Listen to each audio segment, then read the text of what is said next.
అత్యుత్తమ ప్లేస్మెంట్స్ తో ఎంఎన్సీ కంపెనీలలో ఉద్యోగమే లక్ష్యమా? ఇంజనీరింగ్ చదవాలనే మీ పిల్లల కలని కేజీ రెడ్డి కాలేజ్ తో నిజం చేసుకోండి. ఫోకస్ చేయాల్సింది వాటి మీదనా లేకుంటే కేసీఆర్ మీదనా? ఇప్పుడు కేసీఆర్ ఏ తప్పు చేసిండో రేవంత్ రెడ్డి ఆ తప్పు చేయకూడదని మనం కోరుకుంటున్నాం. కేసీఆర్ ఏం తప్పు చేసిండు? కాంగ్రెస్ను ఖతం చేస్తా అన్నాడు. కాంగ్రెస్ను ఖతం చేస్తా అని కేసీఆర్ అంటే నేను కేసీఆర్ను ఖతం చేస్తా అని రేవంత్ రెడ్డి అంటున్నాడు. అంటే ఆయన నుంచి నువ్వేం నేర్చుకున్నావు? కేసీఆర్ కాంగ్రెస్ను ఖతం చేయగలిగిండా? ఖతం అయితాయా? ఆ పార్టీని విలీనం చేసుకున్నా కూడా లెజిస్లేచర్ పార్టీని 4 నెలల్లో మళ్ళీ రైజ్ అయింది కదా ఆ పార్టీ. నువ్వే సాక్ష్యం కదా. మరి నువ్వు కేసీఆర్ను ఖతం చేయగలుగుతావా? చేస్తావా? కేసీఆర్ను ఒకవేళ నువ్వు 200 ఏళ్ళు ఎన్నుకో నడిపిండు, 1000 ఏళ్ళు ఎన్నుకో నడిపిండు అని నువ్వు చెప్పొచ్చు. కానీ ప్రజల మైండ్లో కేసీఆర్ చేసిన అభివృద్ధి ఉంది.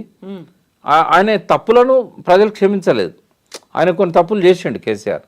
అహంకారం అన్నారు, ఉద్యమకారణం పట్టించుకోలేదన్నారు, ద్రోహులను తెలంగాణ ద్రోహులకు గొప్ప పదవులు ఇచ్చాడని చెప్పారు. ఇవన్నీ కూడా ప్రజలు క్షమించలేదు కేసీఆర్ను. ఆయన బుద్ధి చెప్పారు, ఓడించారు. బట్ నీ పరిస్థితి, నువ్వు కేసీఆర్ కంటే గొప్ప పేరు ప్రఖ్యాతులున్న వ్యక్తివి కానే కాదు. కొత్తగా వచ్చినావు, చిన్న స్థాయి నుంచి ఎదిగినావు.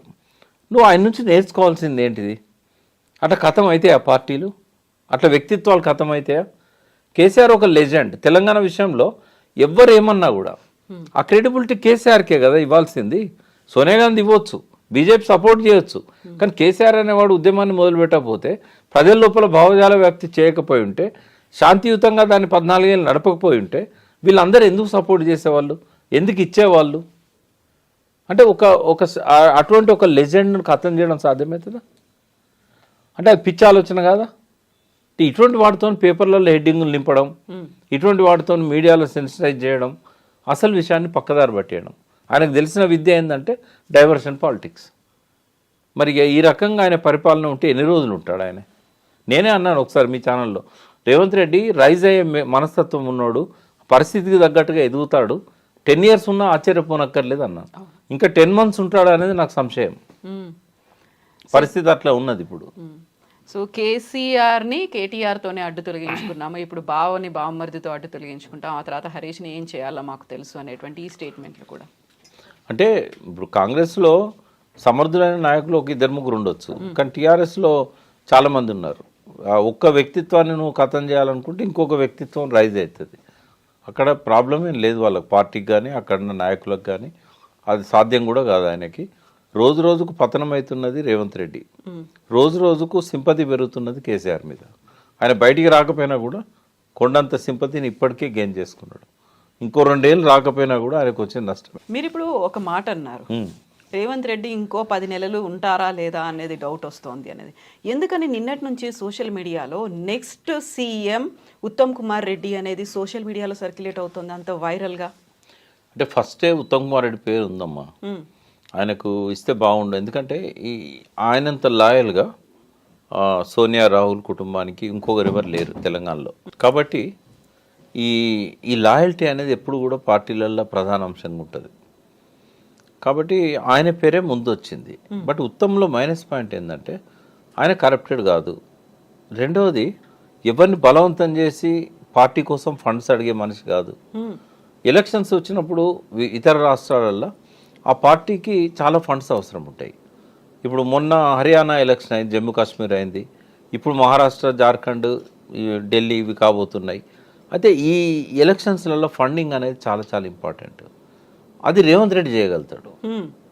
కాబట్టి ఈ ఎలక్షన్స్ అయ్యేదాకా ఆ రేవంత్ రెడ్డిని ఆ రకంగా ఉపయోగించుకొని, ఈయన కాంగ్రెస్ పార్టీకి ఈయన పాలనా విధానం కావచ్చు, ఈయన ఆలోచన ధోరణి కావచ్చు, రోజు రోజుకు నష్టం చేస్తున్నది అనేది వాళ్ళకున్న రిపోర్టు. ఎవ్రీడే రిపోర్ట్స్ పోతుంటాయి. వాళ్ళకు ఉండే నెట్వర్క్ వాళ్ళకు ఉంటుంది, ఇండిపెండెంట్ నెట్వర్క్ ఉంటుంది. అసమ్మతివాదులు కూడా రిపోర్ట్స్ పంపిస్తూ ఉంటారు. రెండింటిని బేరేజ్ వేసుకొని చూసినప్పుడు ఏంటంటే, రాబోయే రోజుల్లో మున్సిపల్ ఎన్నికలున్నాయి, లోకల్ బాడీస్ ఎన్నికలున్నాయి.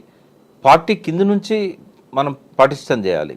బట్ ఈయన చేస్తున్న పద్ధతి చూస్తే డైల్యూట్ అవుతున్నది. హైదరాబాద్లో అసలే పార్టీ బలహీనంగా ఉంది. ఇక్కడ ఎమ్మెల్యే సీట్ ఒక్కడు కూడా రాలేదు వాళ్ళకి. అవుట్స్కట్స్లో ఒక మల్లెడ్డి రంగారెడ్డి తప్ప, అది కూడా ఆయన వ్యక్తిగత ఇమేజ్తో 3 సార్లు ఓడిపోయిండు, 2 సార్లు. ఆయనకున్న లాస్ట్ టైం కూడా కేవలం 200-300 ఓట్లతో పోయిండు. ఆ సింపతితో మల్లెడ్డి రంగారెడ్డి గెలిపించారు. పార్టీ మీద సింపతి కాదు అది. కాంగ్రెస్ పార్టీ నామరూపాలు లేకుండా పోయింది సిటీలో. కార్పొరేటర్స్ కూడా ఎక్కువ 1 or 2 తప్ప గెలవలేని పరిస్థితి, ఒక్కడే గెలిచినట్టున్నాడు. అయితే ఇట్లాంటి సిచ్యువేషన్ అప్పుడు ఆ గెలిచిన అతను కూడా మళ్ళీ బీఆర్ఎస్లోకి వచ్చాడు. సో నెక్స్ట్ ఎలక్షన్స్లలో ఆ పార్టీని బలోపేతం చేయాలంటే ఎక్స్ట్రా ఎఫర్ట్స్ పెట్టాలి. పోనీ పార్టీ ఎక్కువ మంది కూడా ఎమ్మెల్యేలు అందులో కలిసిన వాళ్ళు కాదు.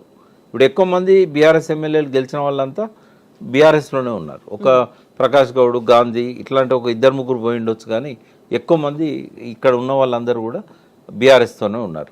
ఈ సిచ్యువేషన్లో హైదరాబాద్ మేయర్ టార్గెట్ చేసినప్పుడు ఎట్లా వస్తుంది మేయర్, కార్పొరేటర్స్ ఎట్లా గెలుస్తారు అంటే ఇదంతా చూసినప్పుడు ఏంటంటే పార్టీకి కొంచెం ఆలోచనలు మొదలైనవి.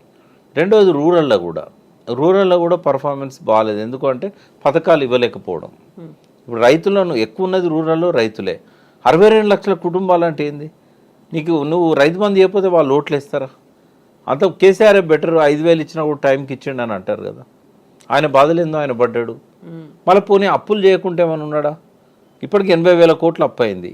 కేసీఆర్ని అప్పుల పాలు చేసిండు, అప్పుల కుప్ప చేసిండు అని తిట్టాడు. ఇదే రేషియోలో ఆయన అప్పులు చేసుకుంటూ పోతే ఆయన 6 లక్షల కోట్లు చేస్తే 10 లక్షల కోట్లు చేయాల్సి వస్తుంది. ఆయన ఏమో అప్పులు చేసి ఆయన డెవలప్మెంట్ యాక్టివిటీస్ మీద పెట్టాడు. ఈయన అప్పులు చేసి పథకాలకు డబ్బులు ఇస్తున్నాడు. అంటే ఆయన చేసిన దానివల్లనేమో రెవెన్యూ పెరిగింది. 50,000 కోట్ల రాబడి నుంచి 1,50,000 కోట్లకు పోయింది రాష్ట్ర బడ్జెట్. ఈయన చేసిన దానివల్ల రెవెన్యూ తగ్గింది. ఈ వడ్డీలకు వాటికే ఈ పథకాలకే సరిపోతూ ఉన్నాయి. అంటే ఒక అనుభవం లేదు, ఒక విధానం లేదు, ఒక థింక్ ట్యాంక్ లేదు, ఉన్నదో లేదో మనకు తెలియదు. బట్ ఎవరైతే ఏం అడ్వైజ్ ఇస్తున్నాడో కనబడతలేదు. పోనీ అధిష్టానం ఏమన్నా ఆయన ఒప్పించేమన్నా మంచి నిర్ణయాలు తీసుకుంటామా? వాళ్ళ అనుభవజ్ఞులు. ఇప్పుడు సెంటర్లో ఉన్న కాంగ్రెస్ పార్టీ అనేది 100 ఏళ్ళ పైన చరిత్ర ఉన్నది. అలా చాలామంది జయరాం రమేష్ లాంటి వాళ్ళు, ఇట్లాంటి మేధావులు చాలామంది ఉన్నారు. మరి వాళ్ళన్నా గైడ్ చేయాలి ఈయనను. ఇంకోటి ఇండిపెండెంట్ సీఎం కానే కాదు, ఏ డిసిషన్ తీసుకోవాలన్నా కూడా ఇప్పటివరకు కనీసం కార్పొరేషన్ చైర్మన్లను పెట్టే ఈ అధికారం లేదు ఈయనకు. ఇప్పుడు 10 నెలలు అయినా కూడా క్యాబినెట్ ఎక్స్పాన్షన్ చేయలేదు. అసలే మంత్రివర్గంలో తక్కువ మంది ఉంటారు తెలంగాణలో. ఉన్నదే మొత్తం సీఎంతో కలిపి 18 మంది. అందులో 6 వేకెన్సీలు పెట్టాడు. అంటే దాని అర్థం ఏంటంటే is not an independent CM, he cannot take his own decisions. మరి ఇట్లా ఉన్నప్పుడు ఎట్లా ప్రజలకు నమ్మకం వస్తుంది, పార్టీ ఎట్లా బలోపేతం అవుతుంది? మరో పక్కన 2-3 వర్గాలు కొట్టొచ్చినట్టు కనబడుతున్నాయి ఆ పార్టీలో. వాళ్ళు ఎప్పుడు ఎటు జంప్ అవుతారో తెలియదు. ఈయనకు ఉన్న మెజార్టీ అంతా 5 సీట్లు. ఏది ఏమైనా జరగవచ్చు కదా. ఇప్పుడు సరికొత్తగా సోషల్ మీడియాలో సర్క్యులేట్ అవుతోంది, మీడియాలో కూడా వస్తున్నటువంటి వార్త, కాంగ్రెస్కి చెందినటువంటి 5 ఎమ్మెల్యేలు కేసీఆర్తో టచ్లోకి వెళ్ళారు. బట్ కేసీఆరే అంత ఇంట్రెస్ట్ చూపించలేదు వాళ్ళని చేర్చుకోవడానికి. మరి కాస్త వెయిట్ చేసి చూద్దాము, మనమే మన పార్టీని, కార్యకర్తల్ని పెంచుకుందాము, విస్తృతపరచుకుందాము అని. జరగవచ్చు, ఏదైనా జరగవచ్చు. ఎందుకంటే 5-10 మంది ఎమ్మెల్యేలను కొనుగోలు చేయడం అనేది వాళ్ళకి పెద్ద కష్టం అని నేను అనుకోవట్లేదు. అంటే కేసీఆర్తో టచ్లో ఉన్న వాళ్ళు జనరల్గా ఫైనాన్షియల్గా ఇబ్బందుల్లో ఉండి మాకు కొన్ని డబ్బులు ఇస్తే మేము వస్తాము, గెలిచినాక మీ అధికారంలోకి వచ్చినాక మీరు మాకు మంత్రి పదవులు ఇవ్వండి. 2 ఉంటాయి. ఒకటి మంత్రి పదవుల కోసం ఆశపడే వాళ్ళు ఉంటారు, రెండోది అప్పులు చెల్లించడం కోసం. మొన్నటి ఎక్స్పెన్సివ్ ఎలక్షన్, చాలామంది దాదాపు ఇప్పుడున్న ప్రతి ఎమ్మెల్యేకి అప్పులు ఉన్నాయి. ఎవరు వాళ్ళ సొంతంగా ఉన్న ఆస్తులను అమ్మి పెట్టిన వాళ్ళు కూడా ఉన్నారు.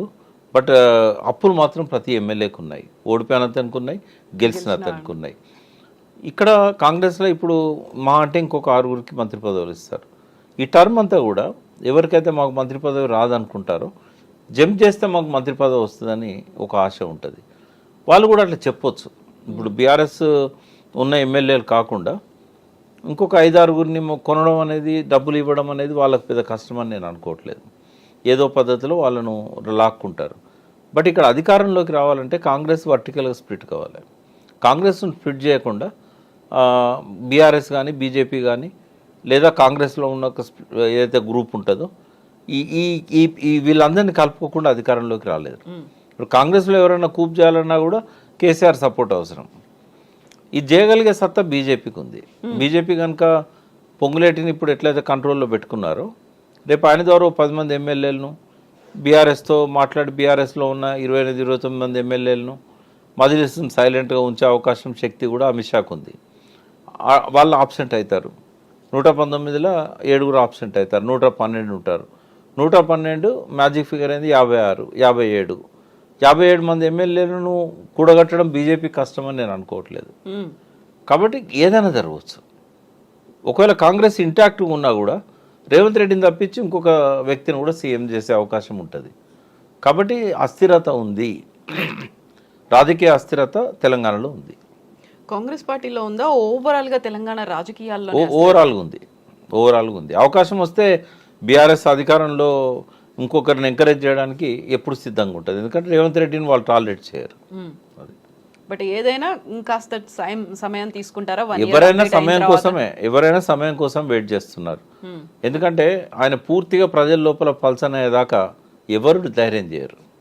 అది వాళ్ళకి మంచిది కూడా కాదు. అప్పుడు సింపతి వస్తుంది రేవంత్ రెడ్డికి.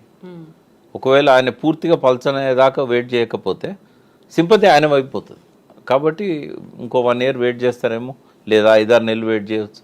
లేదా కాంగ్రెస్లో ఏమన్నా జరగాలనుకుంటే ఈ అసెంబ్లీ ఎన్నికల తర్వాత వాళ్ళు కూడా మార్చవచ్చు.